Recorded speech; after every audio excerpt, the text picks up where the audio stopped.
So, hello everyone, this is CS Anidya Saraf, your friend, mentor and coach for audit and law. So आज हम लोग revise करने वाले हैं chapter of audit documentation and audit evidence, right. तो देखना सबसे पहले इस चैप्टर का जो बेसिक्स है ना वो कवर्ड है ऐसे 230 के अंदर, ऐसे 500 के अंदर। तो ऐसे 230 जो स्टैंडर्ड है वो ऑडिट डॉक्यूमेंटेशन का स्टैंडर्ड है और ऐसे 500 जो स्टैंडर्ड है वो ऑडिट एविडेंस का स्टैंडर्ड है, राइट। तो इसका जो बेसिक है प्राइम फेस इन दो स्टैंडर्ड्स में कवर्ड है। उसके अलावा ऐसे 330, 501, 505, 510, 550, 560, 570, 580 ये सारे स्टैंडर्ड्स को भी आप आईसीएस स्टडी मैट देखोगे तो आईसीएस स्टडी मैट के अंदर इंस्टीट्यूट ने इस चैप्टर में कवर अप कर रखा है। बट जो हमने अलग से स्टैंडर्ड्स का डिस्कशन कर रखा है उसके अंदर we have discussed each and every individual standard. तो जो स्टैंडर्ड्स वाले टॉपिक है वो अपन स्किप कर रहे हैं और उसके अलावा जो टॉपिक्स है उसको फटाफट रिवाइज कर रहे हैं, राइट। तो सबसे पहले talking about audit documentation, what is audit documentation, what is the purpose of audit documentation.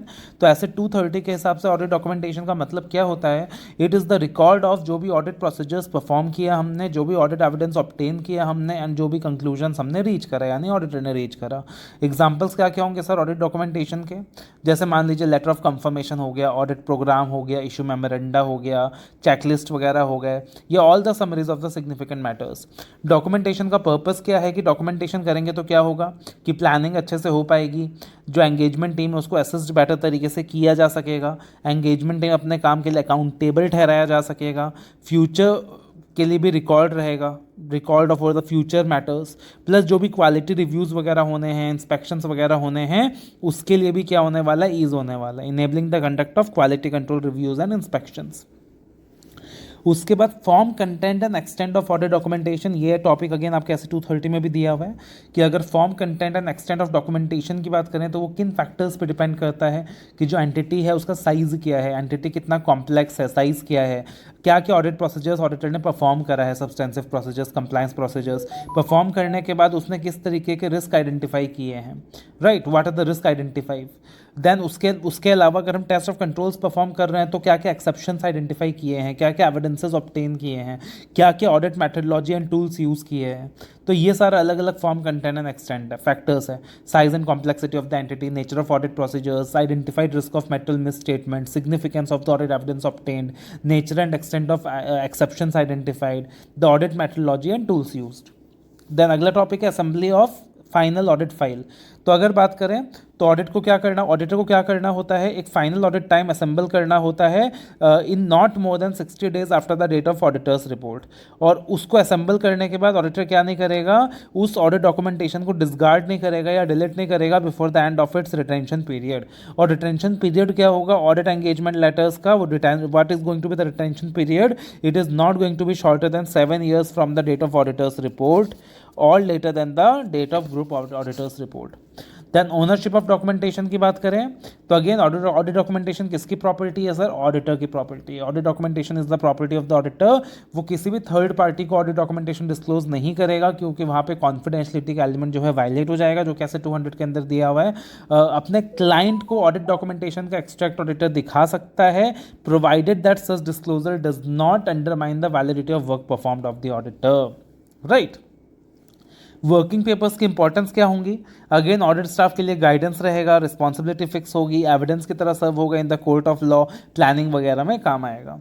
What is completion memoranda, completion memorandum of audit documentation summary. तो कंप्लीशन मेमोरेंडा क्या होता है कि अगेन ऑडिटर कंसिडर कर सकता है इसे helpful to prepare and retain as a part of audit documentation.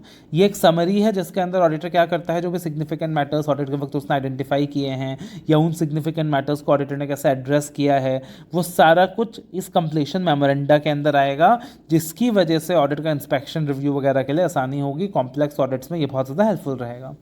Then what are the different types of working paper files? We have permanent audit files and we have current audit files. तो permanent audit files की बात करें तो जो succeeding audits है ना, succeeding audits का information इस permanent audit file में होगा, राइट। और जो भी करंट इन्फॉर्मेशन है, करंट इन्फॉर्मेशन के साथ वो अपडेटेड होगा। परमानेंट ऑडिट फाइल के अंदर नॉर्मली क्या क्या आ गया, जैसे मेमोरेंडम ऑफ एसोसिएशन है, आर्टिकल्स ऑफ एसोसिएशन है, लीगल डॉक्यूमेंट्स है, प्रीवियस ऑडिटेड फाइनेंशियल स्टेटमेंट्स की कॉपीज़ है, या पुराने रिटायरिंग ऑडिटर्स को जो कम्युनिकेशन किया गया था, जो भी ऑडिट ऑब्जर्वेशंस थे हमारे, जो भी रेशियोज़ को हमने एनालाइज किया है, ट्रेंड्स को हमने एनालाइज किया है, ये सारा परमानेंट ऑडिट फाइल के अंदर आएगा। करंट ऑडिट फाइल के अंदर क्या क्या आएगा सर, तो करंट ऑडिट फाइल की बात करें तो this contains information primarily related to the audit of a single period का इंफॉर्मेशन, जैसे कि हर साल का audit program, analysis of transactions and balances, या फिर what is the record of entity performed, है ना, लेटर ऑफ रिप्रेजेंटेशन जो क्लाइंट से मिला है या क्लाइंट के साथ जो डिस्कशन वगैरह हुआ है वो सारा कुछ आ जाएगा। उसके बाद अगला topic, what do you mean by audit evidence. Audit evidence क्या होता है? तो ऐसे 500 के अंदर ऑडिट एविडेंस डिफाइंड है कि audit evidence is the information that the auditor uses to form a conclusion. Audit sufficient जो एविडेंस है वो सफिशिएंट भी होना चाहिए, अप्रोप्रिएट भी होना चाहिए। सफिशिएंसी का मतलब होता है quantity of audit evidence and appropriateness का मतलब होता है रिलायबिलिटी ऑफ ऑडिट एविडेंस। क्या क्या फैक्टर्स हैं जो अफेक्ट करेंगे sufficiency and appropriateness of audit evidence? तो बहुत सारे फैक्टर्स हैं कि सर वो जो एविडेंस है कितना मटेरियल है, रिस्क कितना ज़्यादा है, risk of material miss statement कितना है, इंटरनल कंट्रोल सिस्टम हमारा कितना एडिक्वेट है, जो इन्फॉर्मेशन अवेलेबल है वो कितना रिलायबल है, जो ऑडिट प्रोसीजर्स हमने परफॉर्म करे उसका रिजल्ट्स क्या क्या निकला। तो मेटलिटी हो गया, then risk of material misstatement हो गया, size and characteristic of population, adequacy of internal control system, results of auditing procedures including frauds and errors, types of information available. Then reliability of audit evidence एक topic है कि audit evidence अगर हम reliability की अगर हम बात करें तो ओरिजिनल डॉक्यूमेंट्स हमेशा फोटोकॉपी से ज़्यादा रिलायबल होता है। देन जो एविडेंसेस ऑर्गेनाइजेशन के अंदर से मिला वो ज़्यादा रिलायबल होता है या जो एविडेंसेस ऑर्गेनाइजेशन के बाहर से मिला, राइट। तो यहाँ पे ये पार्टिकुलर चीज़ अपने को देखनी होती है कि कौन सा जो एविडेंस वो ज़्यादा रिलायबल होता है। ऑडिटर जब खुद इन्फॉर्मेशन ऑब्टेन करता है वो ज़्यादा रिलायबल होता है या थर्ड पार्टी के थ्रू जब वो ऑब्टेन करता है वो ज़्यादा रिलायबल होता है। तो evidences obtain directly by the auditor are more reliable than obtain indirectly. Evidences are more reliable when the internal control system is strong, right. Information obtained outside the entity from an independent source is more reliable than the evidences that is generated inside the entity because that may be manipulated also. क्या क्या procedures हो सकते हैं to audit evidence, to obtain audit evidence? तो एक risk assessment procedures हो सकता है, एक टेस्ट ऑफ कंट्रोल्स हो सकता है। रिस्क असेसमेंट प्रोसीजर्स की बात करें तो अगेन रिस्क असेसमेंट प्रोसीजर्स की अगर हम लोग बात करें, ऑडिट प्रोसीजर्स की बात करें तो उसके अंदर फर्दर क्या क्या चीज़ें आ सकती हैं? सब्सटेंसिव प्रोसीजर्स भी आ सकती है फर्दर, राइट। क्या आ सकती है? सब्सटेंसिव प्रोसीजर्स भी आ सकती है फर्दर, टेस्ट ऑफ डिटेल्स भी आ सकता है फर्दर। एंड बाकी जो ऑडिट प्रोसीजर्स हैं दैट उसके अंदर ऑब्जर्वेशन आ सकता है, रिकैलकुलेशन आ सकता है, इंस्पेक्शन आ सकती है, इंक्वायरी आ सकती है, रीपरफॉर्मेंस आ सकता है, ये सारा कुछ आ सकता है। And then we have test of controls. Test of controls का मतलब क्या होता है? टेस्ट ऑफ कंट्रोल्स में be defined as an audit procedure that is design to evaluate the operating effectiveness of controls in preventing, detecting और correcting metal misstatement at the assertion level. और auditor क्या करने वाला है? डिजाइन करने वाला है, परफॉर्म करने वाला है test of controls to obtain sufficient and appropriate audit evidence to ascertain the operating effectiveness of the internal control system, right. उसके अलावा nature and extent of TOC.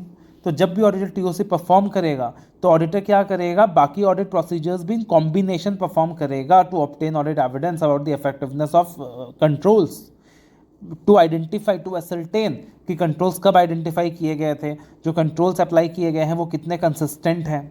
ये सारी चीज़ ऑडिटर क्या करेगा? आइडेंटिफाई करेगा, डिटरमाइन करेगा whether the controls to be tested depend upon other controls and if so whether it is necessary to obtain evidence supporting the effective operation of those indirect controls। कि जिन controls को हमें test करना है क्या वो बाकी controls पर भी निर्भर है, क्या बाकी इनडायरेक्ट कंट्रोल्स भी हैं जो उसको इन्फ्लुएंस कर रही हैं, और क्या अपने को उन इनडायरेक्ट कंट्रोल्स का भी एविडेंस लेना होगा, राइट। फर्दर अगर हम लोग बात करें तो इंक्वायरी अलोन क्या सफिशिएंट है to test the operating effectiveness of controls? The answer is no. Inquiry alone is not sufficient to test the operating effectiveness of controls. Accordingly other audit procedures also the auditor needs to perform in combination with inquiry, right. And what are the matters that the auditor may consider in determining the extent of TOC? So that includes क्या क्या matters हैं जो auditor consider करेगा इन determining the extent of TOC? That includes कि भैया control से कितना deviation है, what is the expected rate of deviation from the internal control system. वो जो कंट्रोल है उसको कितना फ्रीक्वेंसी में चेक किया जा रहा है, the frequency of the performance of controls by the entity. वो जो कंट्रोल्स है, what is the length of time during the audit period that the auditor is relying on the operating effectiveness of the controls. वो जो evidence obtain किया गया है to ascertain the effectiveness of controls वो कितना relevant है, वो कितना रिलायबल है, वो कितना रेलिवेंट है, वो कितना रिलायबल है। तो ये सारी चीज़ें क्या करने वाला है? ऑडिटर चेक करने वाला है। उसके बाद what is going to be the timing of TOC? The auditor shall test controls for the particular time or throughout the period for which the auditor intends to rely on those controls in order to provide an appropriate basis for the auditor's intended period. Substantive procedures क्या होते हैं? तो substantive procedures को define किया जा सकता है as audit procedures design to detect material misstatement at the assertion level. और सब्सटेंसिव प्रोसीजर्स के अंदर टेस्ट ऑफ डिटेल्स भी आते हैं और सब्सटेंसिव एनालिटिकल प्रोसीजर्स भी आते हैं। टेस्ट ऑफ डिटेल्स की बात करें तो इंक्वायरी हो गया, इंस्पेक्शन हो गया, एक्सटर्नल कंफर्मेशन हो गया, रिकैलकुलेशन हो गया, ये सारी चीज़ें हो गई। और सब्सटेंसिव एनालिटिकल प्रोसीजर्स का मतलब रेशियो एनालिसिस हो गया, करंट ईयर के इन्फॉर्मेशन को प्रीवियस ईयर से कंपेयर करना है, इंडस्ट्री के डाटा के साथ कंपेयर करना है, जिसका कॉन्सेप्ट अपन ऐसे 520 में अच्छे से देखते हैं। ऑडिट एविडेंस कितने प्रकार के होते हैं? What are the types of audit evidence? तो again depending upon nature, depending upon source को क्लासिफाई किया जा सकता है।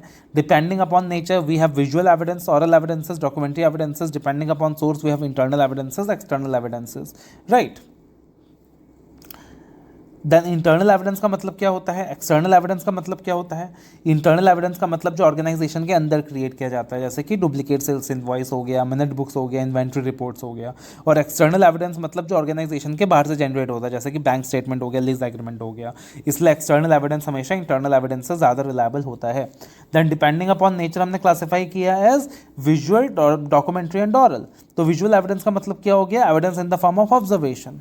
देन डॉक्यूमेंट्री एविडेंस का मतलब क्या हो गया? Written documentation. And oral evidence का मतलब क्या हो गया? जिसका कोई फिजिकल एग्जिस्टेंस ही ना हो, जैसे कि मैनेजमेंट से जो भी बातचीत हुई है, दोस्त चार्ज विद गवर्नेंस से जो भी बातचीत हुई है। The next topic, what are the assertions that are confirmed by performing audit procedures. तो कौन कौन से असर्शंस है जो कंफर्म किए जा सकते हैं? तो कंप्लायंस प्रोसीजर्स परफॉर्म करके हम लोग 3 असर्शंस वेरीफाई कर सकते हैं। पहला एग्जिस्टेंस, दूसरा इफेक्टिवनेस, तीसरा कंटिन्यूटी। एग्जिस्टेंस मतलब कंट्रोल एग्जिस्ट करता है कि नहीं, इफेक्टिवनेस मतलब कंट्रोल ऑपरेट कर रहा है कि नहीं इफेक्टिवली, एंड कंटिन्यूटी मतलब through out the period controls काम कर रहे हैं कि नहीं।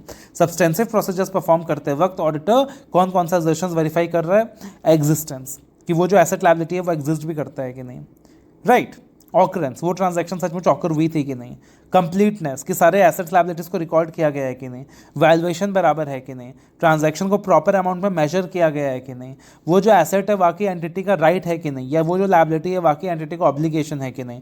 एंड प्रेजेंटेशन एंड डिस्क्लोजर, की जो भी प्रेजेंटेशन एंड डिस्क्लोजर है वो शेड्यूल 3 के हिसाब से है या नहीं है, राइट।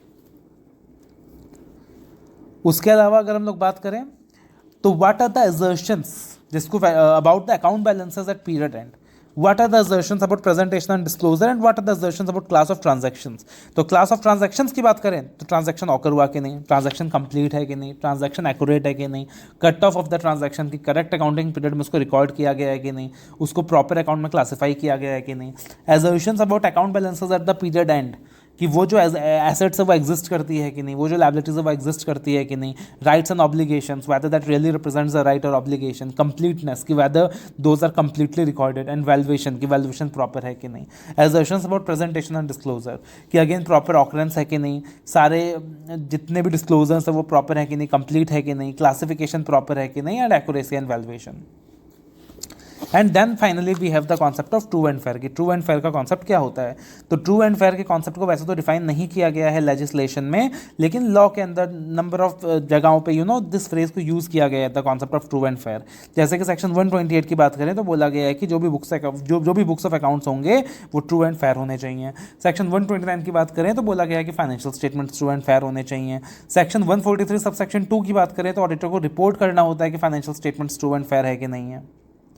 ओवरऑल अगर हम लोग बात करें तो कैसे ऑडिटर असर्टेन करेगा कि कोई भी चीज़ ट्रू एंड फेयर है कि नहीं है, financial statement true and fair है कि नहीं है। तो ऑडिटर देखेगा कि कहीं एसेट्स का अंडर वैल्यूएशन तो नहीं हुआ, ओवर वैल्यूएशन तो नहीं हुआ, सारी वैल्यूएशन प्रॉपर हुई है कि नहीं, कहीं मैटेरियल एसेट्स को ऑमिट तो नहीं किया गया है, मैटेरियल लायबिलिटीज़ को ऑमिट तो नहीं किया गया है, P&L में प्रॉपर डिस्क्लोजर है कि नहीं है, अकाउंटिंग पॉलिसीज़ कंसिस्टेंटली फॉलो हो रही हैं कि नहीं हो रही, रिवैल्यूएशन वगैरह सही तरीके से हो रहा है कि नहीं हो रहा।